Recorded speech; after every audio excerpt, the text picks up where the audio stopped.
tá. João 5, né? É um capítulo um pouco longo. A nossa lição, a gente em tese tem que abordar todo o capítulo, né? Então a gente vai fazendo a leitura, vai comentar alguma coisa, né?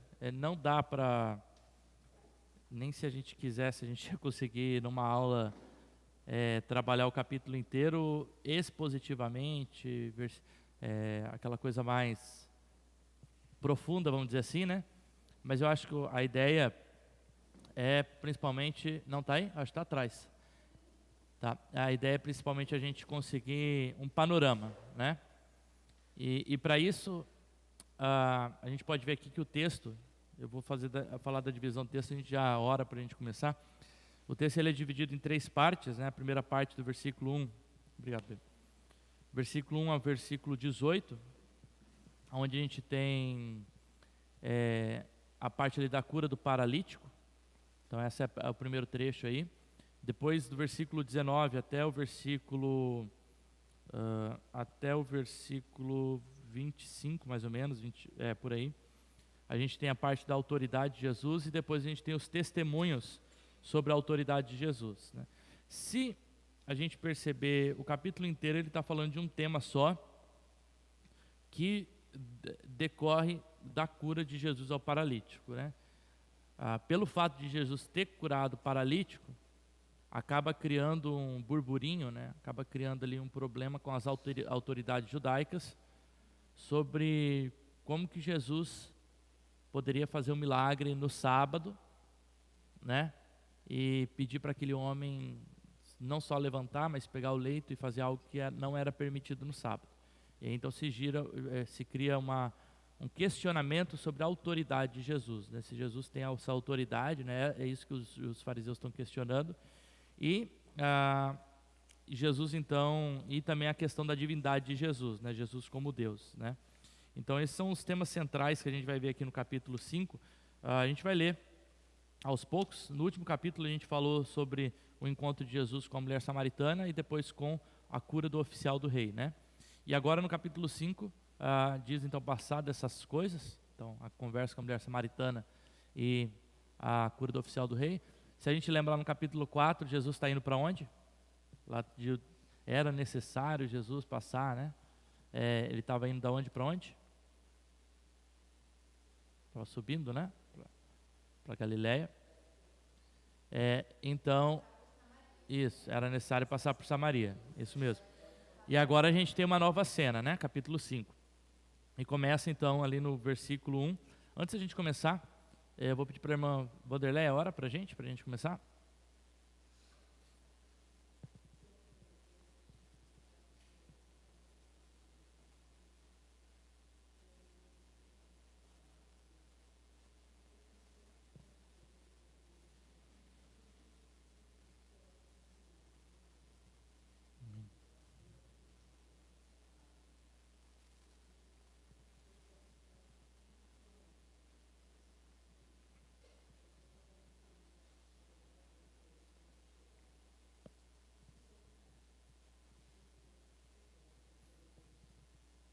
Amém.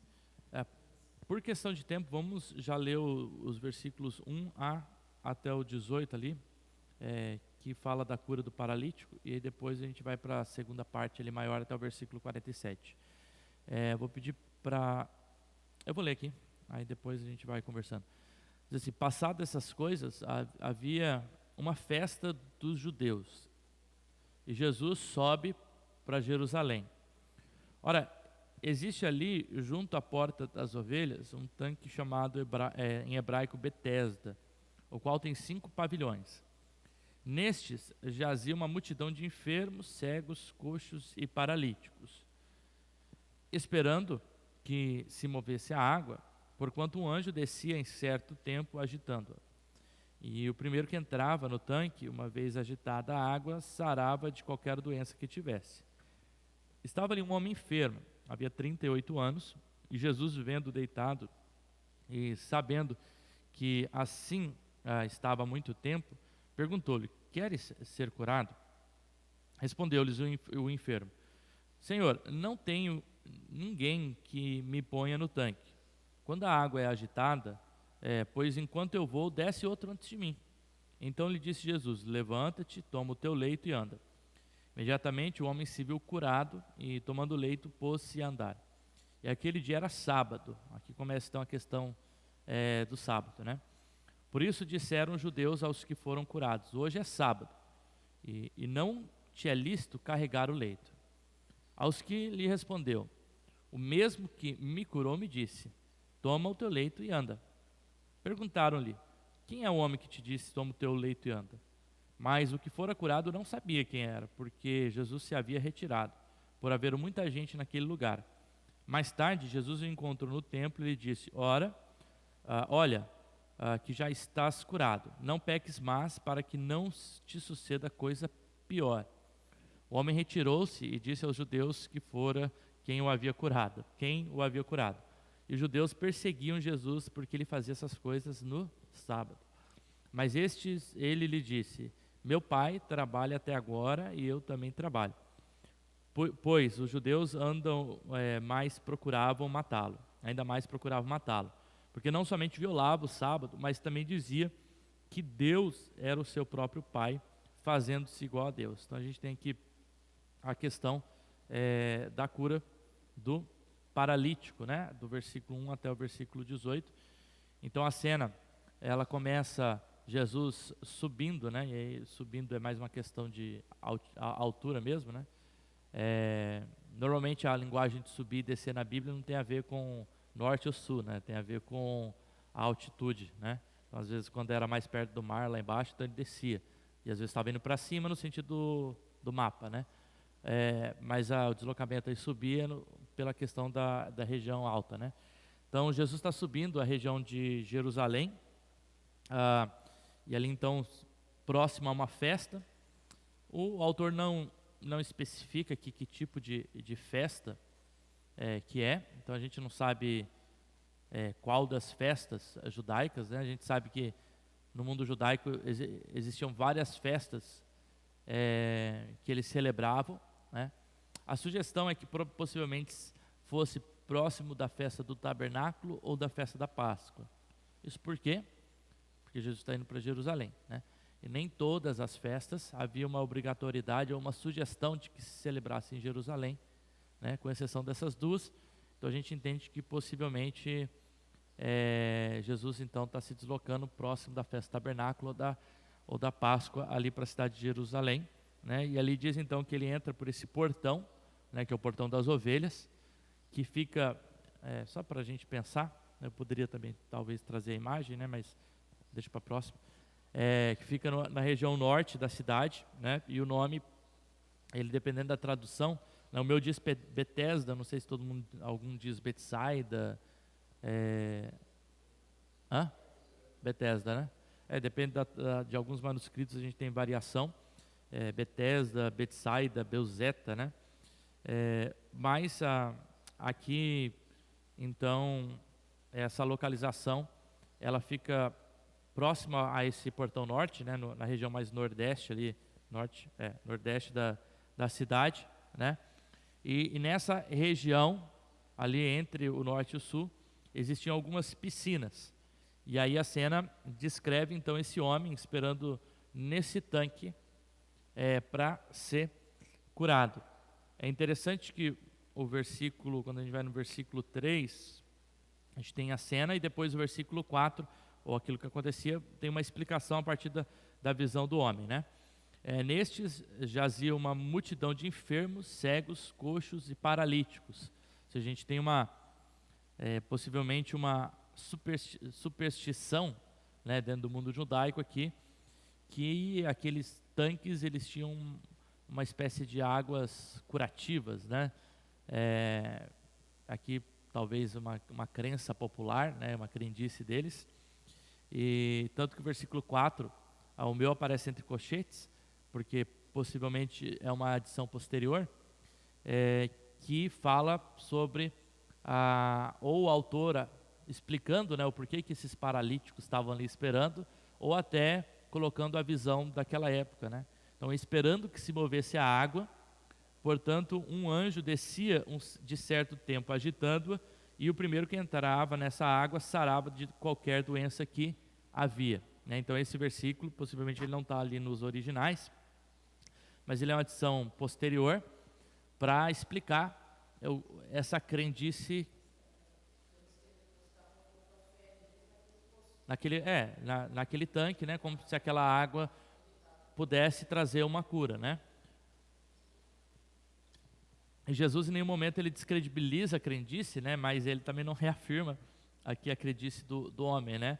E ele estava enfermo diz o texto, há 38 anos, imagina, 38 anos esperando. Então as pessoas com deficiência, elas tinham o costume de ficar então na beira desse tanque, esperando, né, que esse anjo viesse, e o primeiro então a descer ali, ele seria curado, né? E a gente tem a confirmação dessa crença ali no versículo 7, quando respondeu-lhe o enfermo: Senhor, não tem ninguém que me ponha no tanque quando a água é agitada, pois enquanto eu vou, desce outro antes de mim, né? Então ele está explicando, né? Quando Jesus pergunta, né? Você quer ser curado? Ele de forma alguma imaginou, né, que Jesus seria a fonte da cura, né? O que ele estava imaginando tipo, tu quer ser curado? Por que tu não é curado? Né? Tu está na beira desse tanque, né? E ele responde a partir da lógica, a partir dessa crendice que existia, né? Olha, eu querer ser curado, né? Pergunta óbvia, né? Claro que eu quero ser curado, só que eu sou paralítico, né? Eu fico aqui na beira do tanque, e quando o anjo toca na água, que o negócio, né? Quando agita a água, a crença era em que um anjo tinha tocado a água, né? E aí o primeiro que descesse a água seria curado. Só que imagina ele paralítico, né? Ele nunca era o primeiro. Ele nunca seria o primeiro, né? Então havia uma crença, numa superstição que leva aquele homem há tempos crer que aquele era o único meio de cura, né? E que aquele era o único milagre. Interessante que o que chama a atenção aqui é Jesus perguntando, né, para o paralítico se ele queria ser curado, né? E talvez para que o paralítico ele afirmasse aonde estava a fé dele, né? E Jesus começa com esses diálogos, né? A gente vê lá na mulher samaritana, quando Jesus começa a conversar com a mulher samaritana, né? Ele começa com a mesma coisa, né? Falando dos elementos, né? E ela está compreendendo a partir daquele contexto, né? Como que o Senhor vai pegar água aqui, se eu nem um balde para pegar água tem, né? Aqui Jesus ele utiliza dessa mesma linguagem aqui, né? A partir da crença popular, ele chega naquela pessoa. É interessante o método de evangelismo de Jesus, né? Ele utiliza uma crença popular para depois se mostrar como aquele que tem autoridade para promover a cura, né? E de todos aqueles homens que estavam ali, eu imagino que o texto, versículo 3, diz que havia paralítico, coxo, né? Cegos, todo tipo de enfermo, né? Alguma coisa chama a atenção de Jesus para aquele homem, o fato dele estar ali há tanto tempo esperando aquele milagre. E assim, a gente crê que a cura é para a glória de Deus, mas contrário ao que muita gente às vezes tem a crendice, né, de que, poxa, todas as pessoas serão curadas, isso só vai se acontecer na eternidade, né? De todas aquelas pessoas que estavam ali, aquele homem foi curado, né? Outras pessoas ainda ficaram à mercê daquela crendice, daquela superstição de que aquele poço trazia cura, né? O único que realmente tiveram encontro com Jesus e com aquele que era capaz de enxergar o problema e a falta daquele homem foi esse homem paralítico, né? O texto ele não explicita como, mas o versículo 6 aqui nos dá a entender que Jesus conhecia, né? Olha aqui, Jesus vendo deitado, sabendo que estava há muito tempo assim, né? Então o texto não especifica como, mas a gente sabe que é provavelmente pela onisciência de Jesus, né? Jesus é homem e Jesus é Deus, né? Jesus sabia que ele estava há muito tempo assim, então ele lhe pergunta se aquele homem quer ser curado, né? Uma pergunta com uma resposta óbvia, mas que às vezes a gente precisa, eu acho que isso é interessante, essas perguntas óbvias, elas nos remetem a pensar que às vezes a gente precisa lembrar do óbvio, né? Às vezes a gente esquece do óbvio, às vezes a gente esquece das coisas que são mais claras, mais elementares da fé, né? São coisas que às vezes tão óbvias que a gente esquece, né? Como por exemplo, na nossa fé é óbvio que Jesus, a gente crê que Jesus pode curar. Só que na nossa prática, às vezes Jesus é o último recurso nosso, né? Pois que a gente passa por todos os recursos possíveis, a gente se achega a Jesus, né? Então, na nossa fé, a gente sabe que Jesus é a nossa paz, mas às vezes Ele é o último recurso de paz que a gente busca, né? Às vezes a gente tem tantas crendices que tomam até o local de Jesus, né? E hoje, muitas pessoas também possuem esses tipos de crendices, né? Mesmo sendo cristãs, né? A gente vê aí, nesse mercado da fé aí, né? A cura na água milagrosa, na água que vem lá do Rio Jordão, no óleo que foi ungido por fulano, na toalha na toalha do pastor fulano,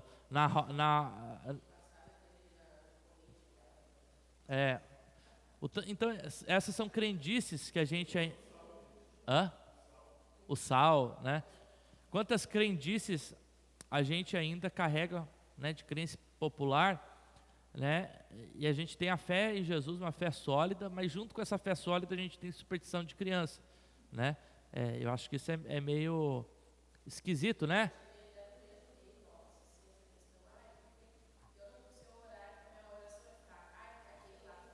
É. Ou não só a questão da oração, né? Não passa debaixo de uma escada, né? Dá azar. Gato preto, sexta-feira 13, sabe? Da onde que a gente, enquanto cristão, começou começou não, né? Nunca parou, na verdade, com essas crendices nossas, né? Que substituem uma fé verdadeira em Jesus, né? Aqui o paralítico, ele está lidando com essas crendices, né?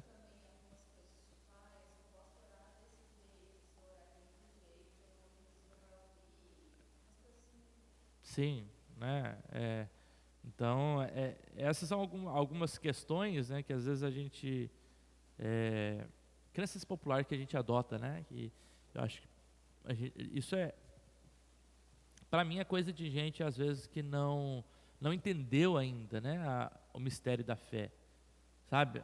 A pessoa ela ainda tá influenciada por um sincretismo religioso muito grande, sabe?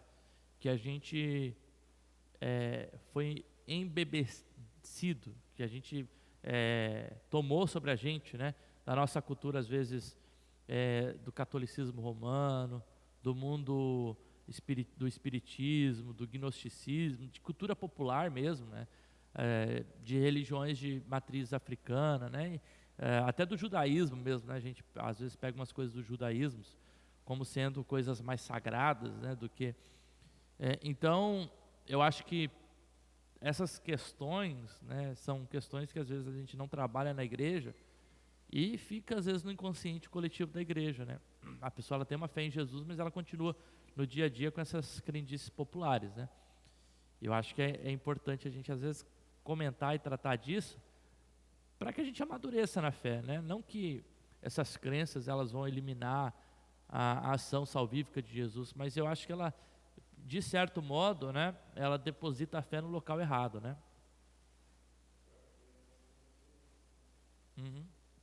É, a Bíblia aberta, né? A Bíblia aberta com um poder de protetivo muito grande, né? Você tem que abrir no Salmos 91, né? Salmos.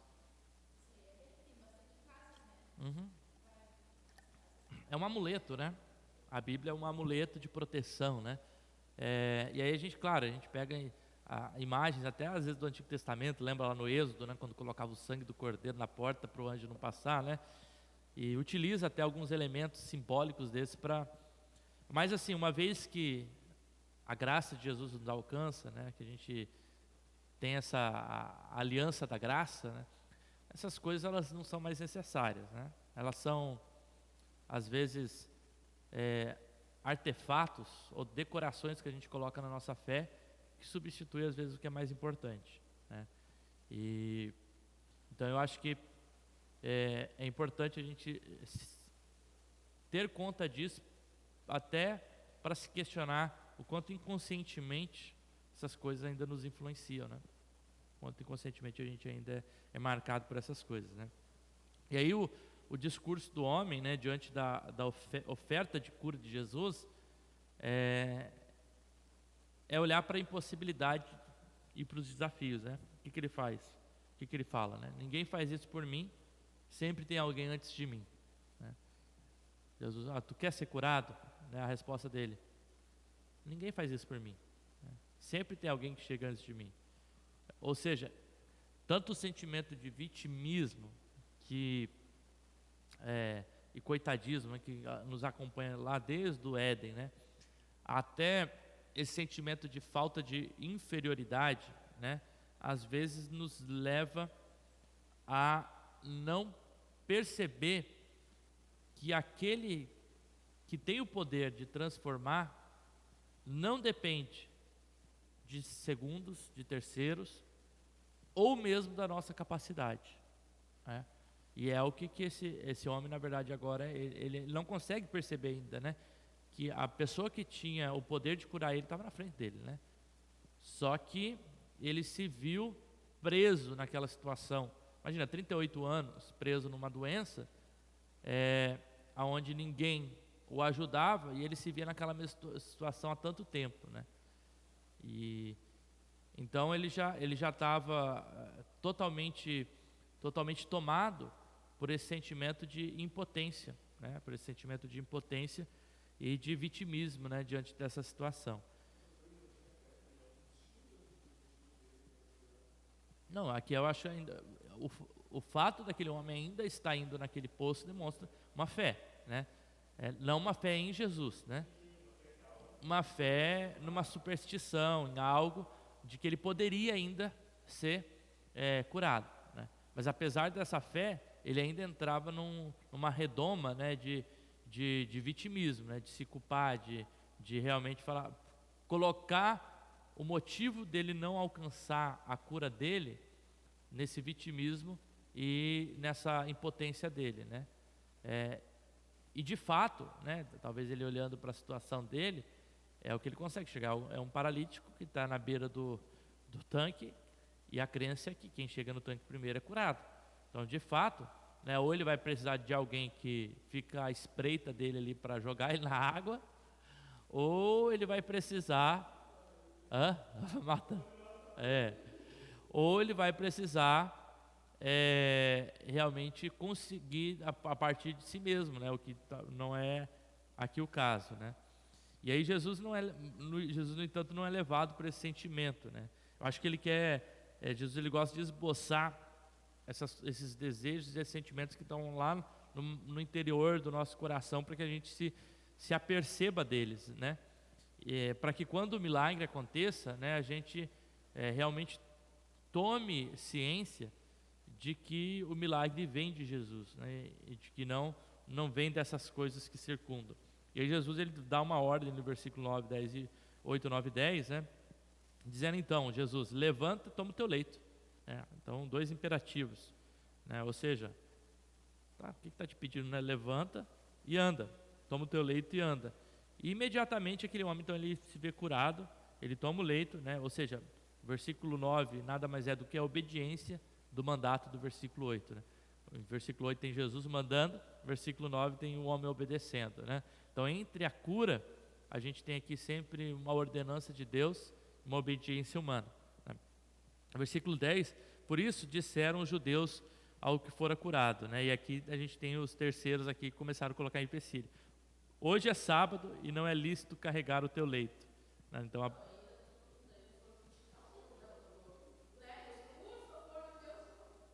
é.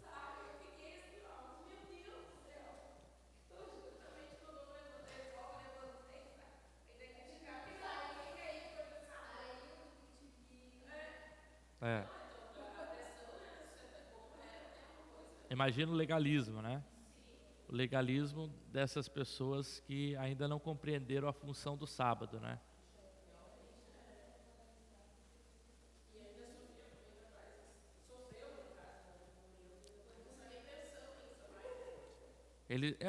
São pessoas que não haviam ainda compreendido, né, como disse Jesus, né, que Ele era o Senhor do sábado, que o sábado ele foi feito para o homem, né, e o homem não foi feito para o sábado, de que a vida está acima da lei e não a lei acima da vida, né? Só que com toda a cultura recebida dos judeus, né, a respeito do dia do sábado, né, o legalismo era tão grande que eles foram levados a colocar a lei acima da vida. Isso nos leva também a questionar quantas vezes talvez nós, enquanto igreja, fazemos a mesma coisa, né? A gente tem uma série de mandamentos, mas até antes mesmo da vida, a gente quer olhar para a lei, né? A gente quer olhar se a pessoa cumpre um ritual, né? Porque como se Deus dependesse das nossas listas, né, de pré-requisitos necessários para a cura, né? Pré-requisitos necessários para a salvação, pré-requisitos necessários para a transformação, pré-requisitos necessários para que Deus haja na vida de alguém, né? E a gente coloca às vezes alguns pré-requisitos, né, para que as pessoas alcancem a Deus, né? Só que Deus não está preso, né, nesses nossos pré-requisitos, né? Deus não está preso à nossa teologia, Deus não está preso ao que a gente pensa dele, né? Ele é muito maior do que qualquer coisa que a gente possa imaginar acerca de Jesus. E aqui para esse homem, o milagre acontece mesmo que de uma forma muito rápida, né? Quando ele se vê, ele está andando. Tanto que depois, quando os judeus questionam ele, né? Tipo, é sábado, tu não sabe que sábado não é permitido pegar o teu leito e andar? Eles não estão preocupados na cura, eles estão preocupados no fato dele ter trabalhado no sábado, né? E isso é a cultura, né? Se a gente pensa o sábado, né? O sábado ele é um dia extremamente importante para os judeus, né? A cultura do sábado, ela pode ser remontada lá à criação, né? Deus fez o mundo em 6 dias e no sétimo, que foi o Shabá, né? O judeu ele chama de Shabá, ele descansou, né? O sábado ele está ligado aos 10 mandamentos, é o 4º mandamento, né? Que a gente deve guardar o dia do sábado. Isaías 58 diz, né, que Deus se agrada do sábado quando no sábado a gente abraça os órfãos, as viúvas, porque o sábado é um dia sagrado de Deus, né? Jesus, quando a gente vai olhar, ele, de certa forma, ele cumpre o sábado também, né? Quando Jesus cura no sábado, a gente tem pelo menos 7 relatos de curas de Jesus no sábado, né? Quando Jesus cura no sábado, ele não está de forma alguma negando o dia do sábado, né? O que ele está colocando o sábado no seu devido lugar, né? O sábado como esse local que Deus fez como local de descanso, como local que está debaixo da ordenança de Deus, que está debaixo desse mandamento de vida de Deus, e não o mandamento da lei, né? O sábado não foi feito como a lei. Então a gente vai ver Jesus indo para a sinagoga no sábado, Jesus estando, né, entre os judeus no sábado. O sábado é o dia onde o judeu não trabalhava, né? 6 dias eles trabalhavam, mas na sexta-feira lá no deserto, Deus dava porção dobrada. Ou seja, Deus ratificava que o sábado era importante, que o sábado era o dia que deveria ser guardado pelos judeus. O sábado simboliza essa aliança entre judeus e Deus. Então eu imagino esses judeus legalistas, quando eles olham para Jesus curando no sábado, né, a pergunta sobre a autoridade de Jesus, ela de certa forma tem sentido, né? Porque ele está perguntando, tipo, se Deus instituiu o sábado, sábado é um mandamento, por que tu está fazendo isso no sábado? Mas daí Jesus ele evoca justamente a autoridade dele como Deus, tendo unidade com Deus e sendo o próprio Deus, né? Tanto que a gente vai ver que depois, ali no final do versículo, final desse trecho aqui no versículo 17, 18, versículo 17, Jesus diz assim, olha, o meu pai ele trabalha até agora, eu trabalho também. Ou seja, se o meu pai, Deus, ele no sábado ele está curando, por que eu não vou curar? Né? Eu sendo o próprio Deus, se meu pai deu autoridade para que sábado eu curasse, né? Então por que eu não vou curar? Ou seja, a grande questão agora dos judeus, os judeus começam a perseguir Jesus, começa essa primeira cena de perseguição a Jesus, é justamente porque Jesus quando ele cura no sábado, ele está se fazendo maior do que a lei de Moisés, tendo uma autoridade vinda do próprio Deus, maior do que Moisés, e se fazendo como Deus, né? Então não é apenas a questão do dia do sábado, né? Para o judeu a questão aí é que, poxa, é como se eles estivessem questionando, quem que é esse Nazareno, né? Que está curando no sábado, por que autoridade ele está fazendo isso, né? Se Moisés instituiu o sábado para a gente, que antes de Moisés o próprio Deus instituiu o sábado, né? Lá na criação, quem que é esse Jesus que cura no sábado? Só que a gente vê que os milagres de Jesus, eles não contradizem o sábado, né? Pelo contrário, os milagres de Jesus, eles mostram somente e colocam o sábado no seu devido lugar, né? O sábado ele serve para que ele sirva ao homem, né? E que Deus seja servido por meio do sábado. A gente não vai ver no Novo Testamento inteiro, vou falar nos Evangelhos. Nos Evangelhos, em nenhum local onde Jesus revoga o sábado, né? Diferente de uma visão antinomista que a gente tem, contrário à lei, né? A gente tem uma visão hoje como, não, o sábado ele foi abolido, né? Não é que ele foi abolido totalmente, né? Mas é que o sábado ele fazia parte de uma aliança de Deus com o povo judeu, né? E que depois a gente vai ver que a partir de Atos, né, com o evento da ressurreição, a ressurreição ela acontece no dia do Senhor, né? E aí tanto Atos quanto as cartas paulinas, Hebreus, Apocalipse vai tratar sobre o dia do Senhor. E o dia do Senhor aqui se refere provavelmente ao Dominus Dei, né, que é o dia do domingo, tá? Então, a partir da ressurreição de Cristo, os cristãos agora começam a se reunir no dia da ressurreição. Então, a marca identitária do povo cristão começa a ser o domingo, entende? Por isso que a gente, tradicionalmente, a partir do segundo século, e aí a coisa acontece realmente, se expande depois que Constantino, ele coloca o domingo como um dia sagrado, né? No quarto século, mas a partir da ressurreição a gente ressignifica o sábado, e esse sábado ele passa a ser o domingo como o dia do Senhor, né? Que a gente guarda ao Senhor. Mas o princípio do sabático ele continua sendo o mesmo, né? E qual que é o princípio? 6 dias vocês vão trabalhar, mas um dia é meu, né? Só que às vezes a gente nessa ânsia contrária à lei, de rejeição ao sábado, simplesmente porque não faz parte dessa crença nossa do cristão, a gente simplesmente rejeita o sábado, mas rejeita o princípio também do sábado, né? E aí, eu acho que aqui está um problema, às vezes, da forma que a gente entende as Escrituras, né? A gente, quanto cristãos, a gente não obedece 9 mandamentos, a gente continua tendo 10 mandamentos, né?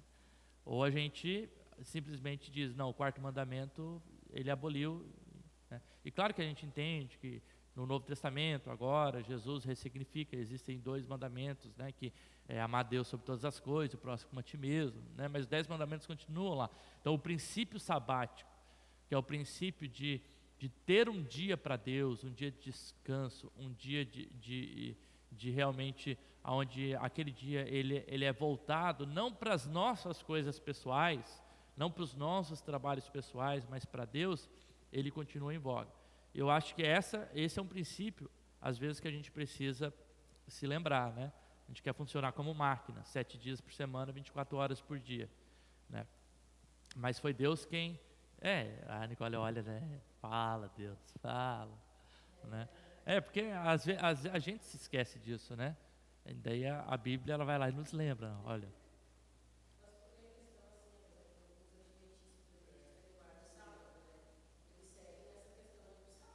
Eles seguem o princípio,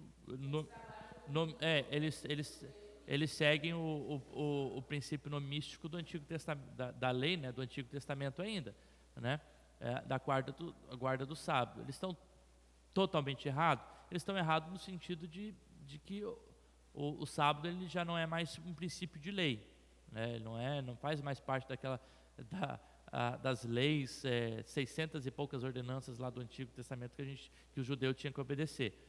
Então, no sentido de obrigatoriedade, o sábado ele se extinguiu, mas no sentido de princípio, o sábado ele ainda existe. Então, quando o adventista ele guarda o sábado, o princípio está correto, o princípio não está errado, né? Talvez o que está errado é a forma legalística de se guardar o sábado, é o entendimento de lei, né? E que é o entendimento que às vezes a gente, ao criticar o outro, a gente perdeu o princípio. A gente critica o outro porque ele guarda a lei, né? Mas junto com a lei às vezes vem o princípio, às vezes não, né? Às vezes é a lei pela lei, né? Às vezes eu faço simplesmente porque é lei, porque a lei às vezes tem esse poder de perder o princípio também. Mas a gente, rejeitando a lei, rejeita também o princípio, né? E o princípio é bíblico, que é o princípio de, poxa, um dia é meu, um dia é... Enquanto princípio, não. Enquanto princípio, não. Eu não vejo problema enquanto princípio, eu vejo problema enquanto lei. Agora, claro, é um julgo que você se coloca enquanto lei, né? Necessariamente a guarda do princípio precisa ser no domingo também? Não. Tradicionalmente, os cristãos escolheram o domingo por estar ligado ao Domino Dei, dia de Deus, dia do Senhor, ligado à ressurreição de Jesus. Então aí começaram as reuniões, ao invés de ser sábado na sinagoga, começam a ser domingo na comunidade cristã, né? A festa ágape, ceia, as reuniões agora elas começam a ser no domingo. Então você tem ali nos 4 primeiros séculos, reuniões acontecendo sábado e domingo, mas majoritariamente, pelo que a gente vai ver pelos pais da igreja, no domingo. E a partir do 4º século, então a coisa ela é instituída mesmo domingo como dia, né? Mas depois a gente perde um pouquinho do princípio, né?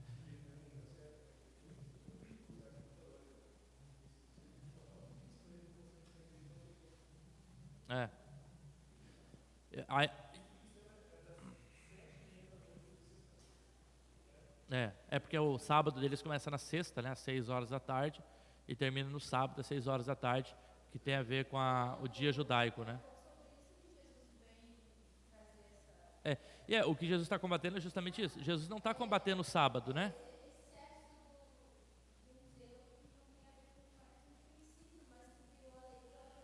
É a mesma coisa que Jesus faz com o dízimo, né? Jesus chega lá e fala assim, olha, vocês dão dízimo do coentro, do cominho e tal, mas ao fazer isso vocês rejeitam aquilo que é mais essencial, que é isso e aquilo.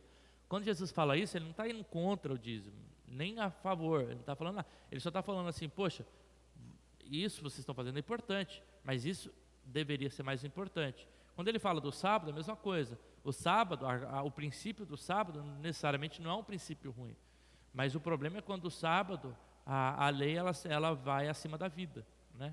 E aí então o Jesus é questionado por curar no sábado, Jesus é questionado por fazer o bem no sábado, Jesus é questionado por trabalhar, e ele fala, o que vocês entenderam é que Deus está trabalhando no sábado, Deus está fazendo o bem no sábado, a atividade criativa e do bem de Deus continua no sábado, né? Então não é o princípio legalístico, né, do sábado. E hoje, necessariamente, eu entendo que o sabbat, né, não vou falar sábado, o sabbat, esse dia do descanso, ele não precisa necessariamente acontecer no domingo, né? Ele pode acontecer em outro dia da semana. Só que qual que é o princípio, né? E aí é diferente também o descanso para você mesmo, né? Porque o princípio do sábado, o que é? É o dia do Senhor, tá? Por exemplo, eu tenho meu descanso na segunda-feira. Só que é o meu descanso pessoal, não é o dia do Senhor, né? Não estou guardando para Deus, mas é um princípio importante, o descanso. Mas eu não, eu estou tentando.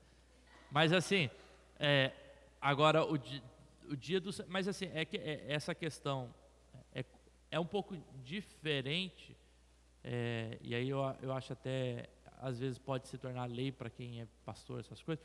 Por quê? Porque, por exemplo, normalmente a pessoa que não está envolvida no ministério, ela está 6 dias, ela está envolvida lá no trabalho todos os dias, e aí ela vai falar, o domingo é de Deus. Então, para ela, o domingo de Deus é o quê? Eu vou na igreja de manhã, vou na igreja à noite, eu vou estar com a minha família, isso é ser de Deus, né? Agora, e o pastor que está todo dia no ministério, né? O trabalho, às vezes, é o inverso, né? Tu tem um dia de descanso pessoal, mas ter também esse tempo de ministério, ele é integral, né? Não tem muito essa guarda de um dia para Deus, né? Em tese, todos os dias são do Senhor, né? Todos os dias deveriam ser do Senhor, né? Mas eu acho que é importante a gente às vezes relembrar desse princípio, né? Como uma forma de nos religar a Deus e de se questionar, poxa, o meu tempo, de quem tem sido, sabe? E às vezes até de guardar um dia mesmo, não de forma legalista, mas um dia, poxa, eu vou dedicar esse dia para todos os outros 6 dias eu faço as minhas coisas, né? Eu trabalho, eu vou atrás do dinheiro, eu cuido da minha família, né? E não que não tem que fazer isso, mas hoje, né? Guardar um dia para fazer as coisas de Deus mesmo, né? Eu acho que isso traz um princípio importante para a gente, né? Da gente começar a pensar sobre isso, né?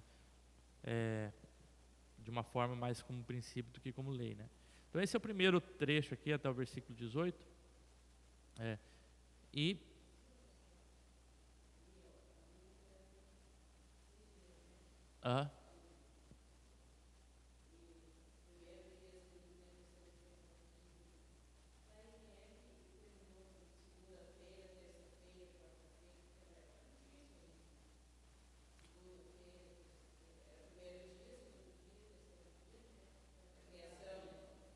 sim, é o calendário. Agora eu não sei qual que é o calendário de quem gregoriano, talvez. Tem a ver com os romanos. É, é, tem a ver com o calendário romano. Tem a ver com o calendário romano. Agora, eu não sei, eu não lembro, na verdade, especificadamente quando historicamente foi feito, né, esses dias, né? Até porque cada cultura tem domingo, né? O domingo está ligado com esse Dominus Dei, né? Que é o dia de Deus, né? O dia, provavelmente deve ter vindo ali com uma influência do Império Romano, né? A partir do 4º século, Constantino, né? Onde você tem uma função do cristianismo maior, né? Como religião Estado, né? Como religião Estado, né? Porque realmente o texto bíblico aqui na época de Jesus ainda se está falando de primeiro dia, né, até a hora, né, sexta hora, tal. É um pouco diferente da nossa horário. Então o calendário a gente empresta do calendário romano. Agora, uma pesquisada no Google aí a gente consegue ver de onde que vem. Mas tá ligado com os romanos. A Nicole já vai ver a data aí certinho. Só coloca aí calendário romano.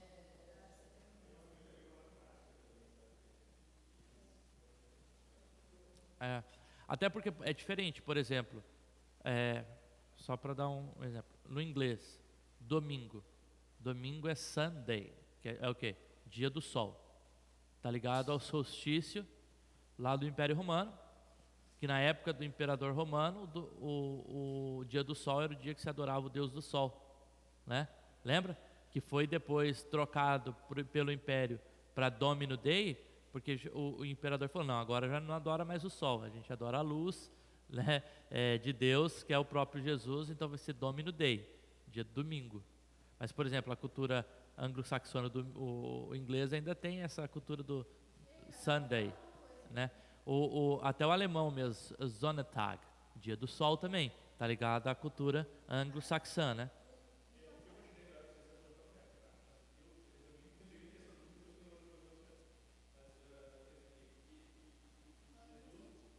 É Constantino mesmo, né? Império Romano, 4º século.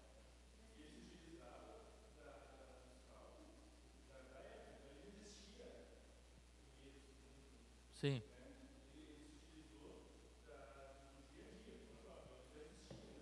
Já existia o dia dividido em quanto 24 horas, né? Essa divisão que a gente tem, eu acho que ela é antes. É do calendário gregoriano, eu acho. Mas essa divisão assim, não sei, mas ela já, essa de 24 horas, ela já é anterior. Agora, o dos dias tem a ver com o Império Romano do século IV. Agora, eu não sei como historicamente cada língua adotou nome diferente, né? Porque agora também, é. Então, eu acho que foi um processo histórico, né? Qualquer dia eu posso.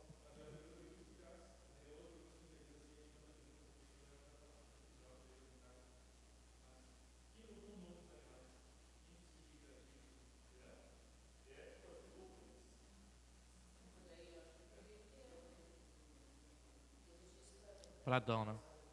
É. Na perspectiva. É. Assim. É porque assim, é um processo. Vamos pensar assim, é um processo histórico, né? Ó, olha, tá, Adão e Eva, esses primeiros seres criados por Deus, eles nomearam os animais. Agora, que animais que eles nomearam? Né? Não são os mesmos que a gente tem hoje. Ainda que a gente não crê na evolução enquanto aquela descrita por Darwin, né, de fato existem microevoluções. Os animais, né, ao longo dos anos eles se modificam um pouco, tanto é que às vezes a mescla de dois animais surge uma nova raça, né, então existe sim existem sim microevoluções, né, microevoluções, tá? A crer na macroevolução é outra coisa, mas em microevoluções existem microevoluções. E aí nessas microevoluções que a gente tem, lá há milhares de anos atrás existiu sim, a gente crê, provavelmente um ser humano, né? Não necessariamente chamado Adão e Eva, isso pode ser uma outra discussão nossa, tá? Adão quer dizer Adão quer dizer terra, e Eva no original quer dizer a matriarca. Então, quando está falando que criou Adão e Eva, está falando o quê? Criou a partir da terra um ser humano e uma matriarca, né? Até porque o nome Adão e Eva é um nome hebreu e a língua hebraica ela só vem a partir dos hebreus, Gênesis 12. Então, Gênesis 1 ainda não tem os hebreus. Então, existiu um primeiro ser, a gente dá o nome de Adão e Eva para eles, tá? É o nome que está lá, que a gente transliterou lá do hebraico. Tá bom? Existia um primeiro ser, tá? A gente pode chamar ele de Adão e Eva, já que não sabe o nome, chama de Adão e Eva, tá? Mas não que historicamente, né, o nome deles era Adão e Eva, né? É o nome. É porque quando a gente lê ali, a gente lê o português. Quando a gente translitera lá do hebraico, né? O hebraico, Adão e Eva, Adão tem a ver com a terra e Eva tem a ver com matriarca, né? Então, Então, assim, eles utilizaram o título, né, para falar da origem do ser humano como nome próprio, tá? Tá, mas o fato é que existiram, então, lá seres... Qual que é o princípio? Existiu seres criados por Deus, essas pessoas que foram criadas por Deus foram responsáveis por nomear os animais. E talvez não sejam os mesmos animais que a gente tem hoje, alguns diferentes. Nomearam os animais. Aí eu penso que historicamente, né, que nome foi dado para esses animais? Eu não sei, porque não foi na língua hebraica. Que língua que foi? Não sei. Porque Gênesis 11, a gente tem a divisão de línguas. Torre de Babel, né? Essa questão da criação ela é bem abrangente. Gênesis 11 a gente tem a criação. A Torre de Babel. Não, a gente vai parar aqui. Versículo 19 em diante a gente continua na próxima aula. Gênesis 11 a gente tem a Torre de Babel, que é quando Deus desce e faz o quê? Dispersa os seres humanos e cria as várias etnias, as várias línguas. Então até ali existia uma língua só, né? Que é o que o texto está dizendo. Existia uma língua só. Que língua que é essa? Não sei. É a língua de Deus. Vamos chamar de língua de Deus, tá? Vamos chamar que é a língua de Deus, a língua que Deus se comunicava com... Então assim, os animais...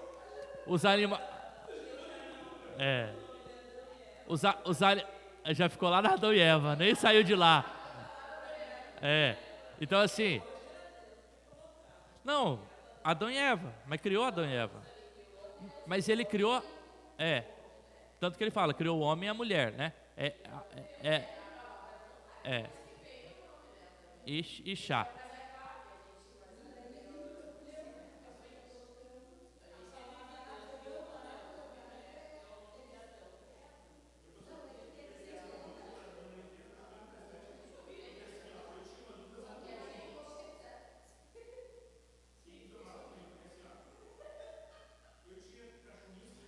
Mas assim, é o nome que a gente tem é Adão e Eva, então chama de Adão e Eva, não tem problema. É.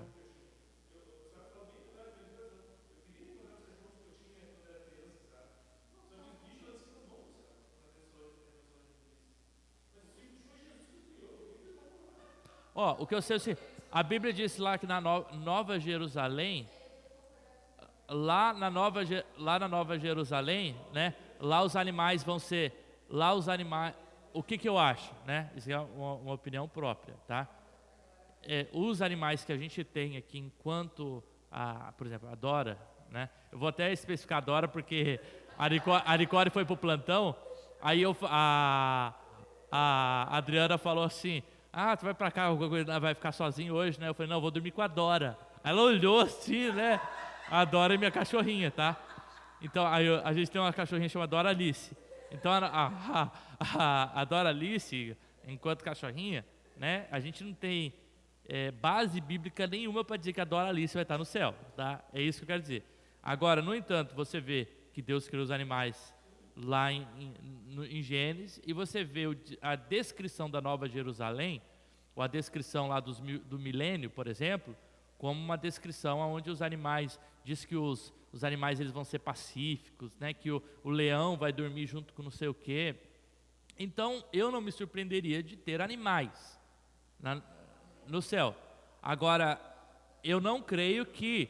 Eu creio que o processo é diferente do nosso, não é assim, por exemplo, a Nicole creu em Jesus como supremo Salvador, ela vai para o céu, entendeu? Ela, Nicole.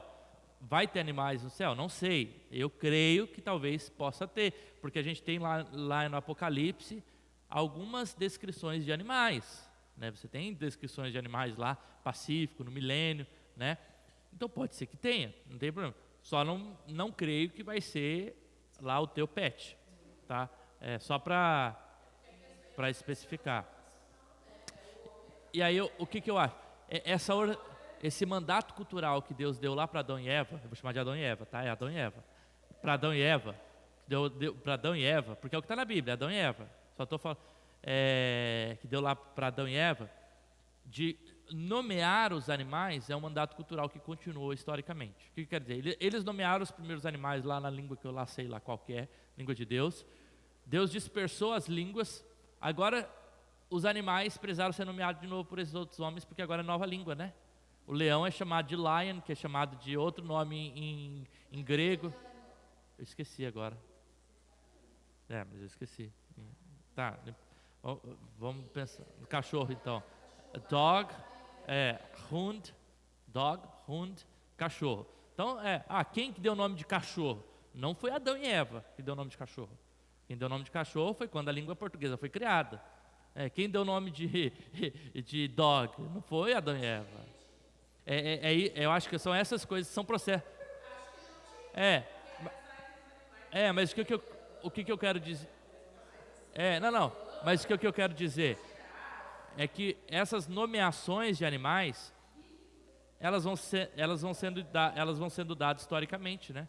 Lá no primeiro mandato cultural, Deus manda então Adão e Eva fazer essa nomeação, mas ela continua depois com as dispersões das línguas, com a criação de cultura, com a criação de sociedade.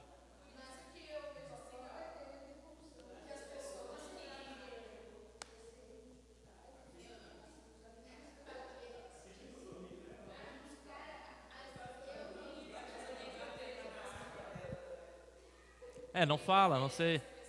Mas tinha aves, tinha répteis, tinha mamíferos. Os mamíferos não entrou na água, né? Porque na arca, né? Eles estavam na água, né? Não tudo mamífero, né? Os peixes.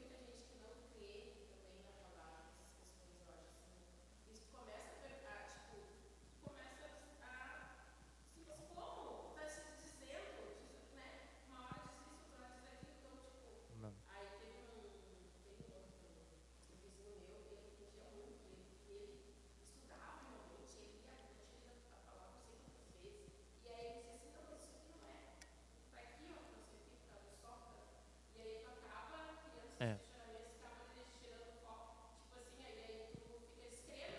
É que assim,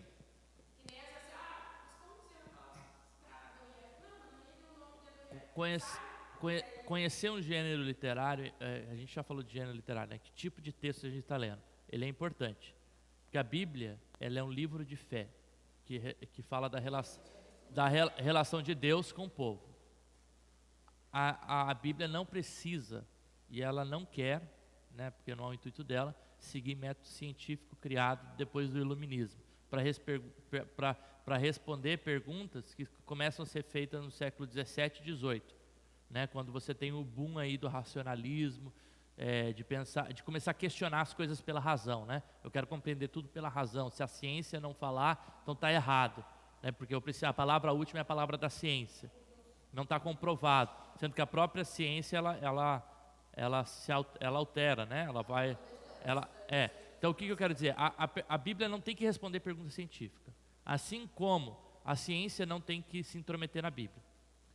Ou seja, são linguagens diferentes que estão falando de coisas diferentes. A Bíblia está falando de fé. Qual que é o princípio de Gênesis? É dizer Deus é criador. Deus criou o ser humano, Deus criou os animais, o ser humano se rebelou, o ser humano foi lá e pecou contra Deus, né? E Deus então escolheu um povo para que através desse povo, Gênesis 3,15, pudesse vir Jesus. E aí tá, esse é o princípio da Bíblia. O princípio da Bíblia não é dizer como isso aconteceu, isso é pergunta da ciência. Então a ciência que vai querer saber quantos milhares de anos o ser humano tem. A Bíblia não quer responder isso. Às vezes tem lá o versículo 1 e 2, né? No princípio criou Deus os céus e a terra era sem forma e vazia. Quantos milhares de anos pode ter passado entre o versículo 1 e 2? Entre esse princípio, no princípio criou Deus os céus e a terra, e aí depois a terra era sem forma e vazia. Né? Alguns estudiosos vão dizer que é milhares de anos. Alguns estudiosos vão dizer que os 7 dias, não são dias literais. São períodos de tempos que Deus vai criando, até que então Deus cria o ser humano, né? E a gente pode querer então tentar coadunar esse discurso com o da ciência, mas são linguagens diferentes. Então às vezes eu acho que a gente tem problemas dos dois lados, né? Quando a gente pensa que a Bíblia é livro de ciência, e eu quero fazer ciência com a Bíblia não é para fazer ciência, ou vice-versa, né? Quando eu quero falar acerca de verdades de Deus e questionar a partir da ciência, né? Então o que eu não posso questionar? Deus é o Criador, Deus criou o ser humano, Deus fez isso através do tempo, o homem se rebelou contra Deus. O processo que isso acontece, né, tu pode até querer perguntar lá para a ciência, eu creio que Deus criou não em 7 dias literais, mas eu creio que Deus criou em 7 períodos de tempo. O que isso vai mudar? Vai mudar a sua forma que tu enxerga, mas você não está descrendo naquilo que a Bíblia diz, que Deus é o Criador e que Deus criou, né? Porque realmente, né, essas coisas elas começam a borbulhar e a gente precisa fazer uma lógica para a fé.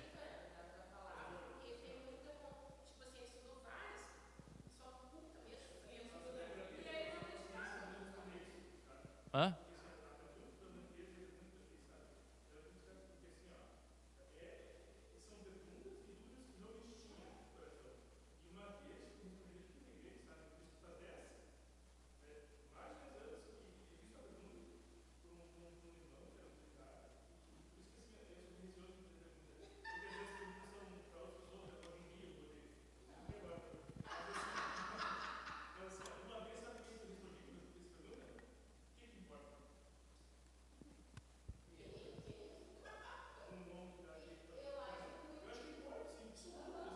É.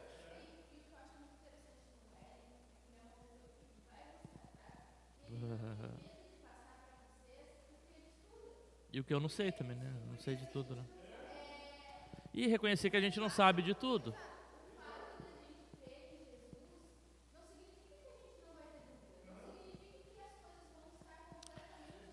Não.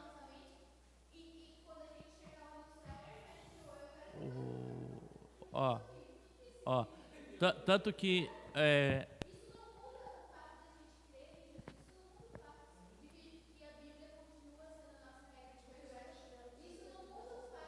hã? Como? Mas ó,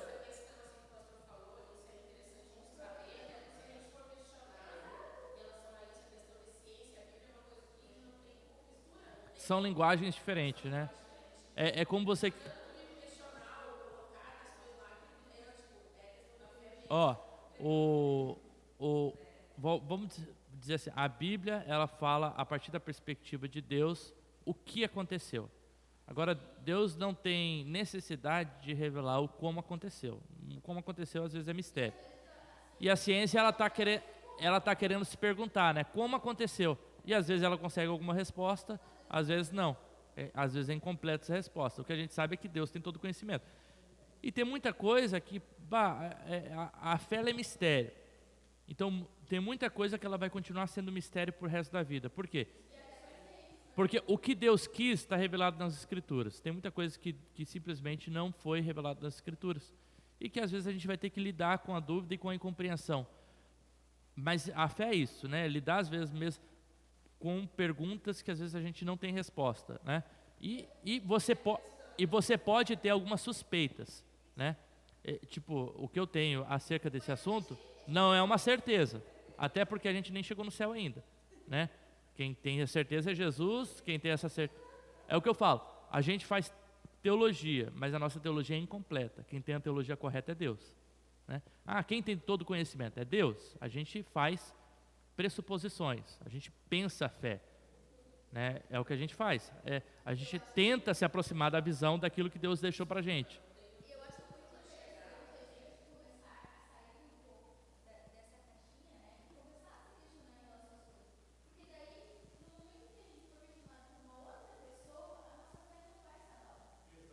Agora, questionar, só uma coisa que é importante.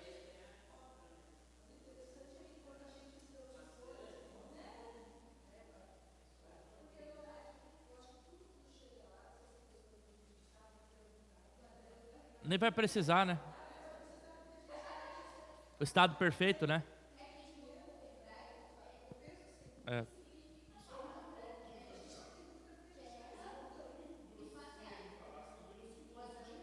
Aham. Aham. Baby, ele tá falando. É uma pessoa só. Mas. Tá.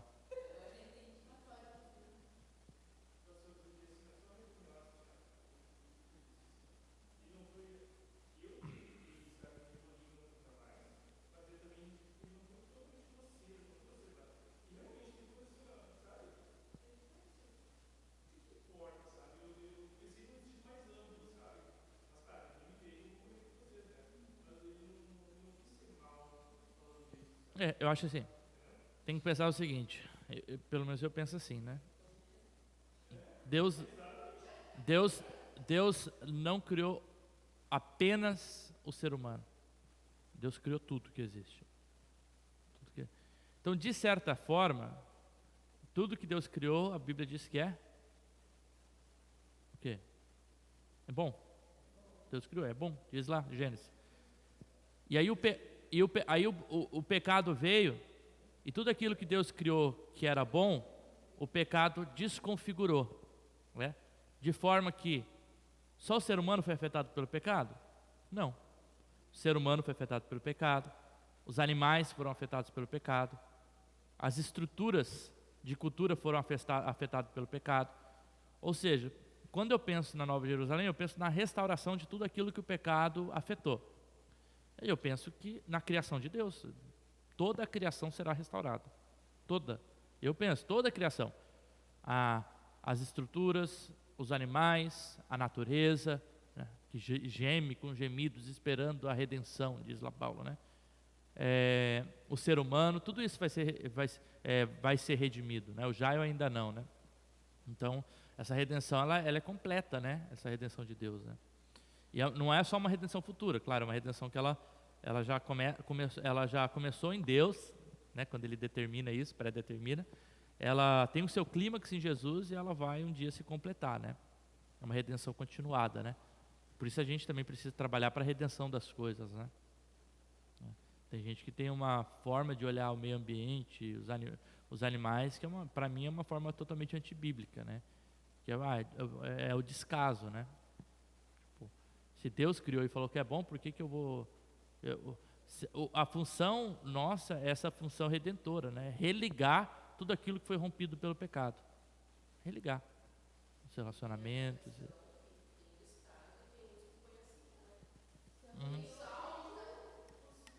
É, tudo. É. É.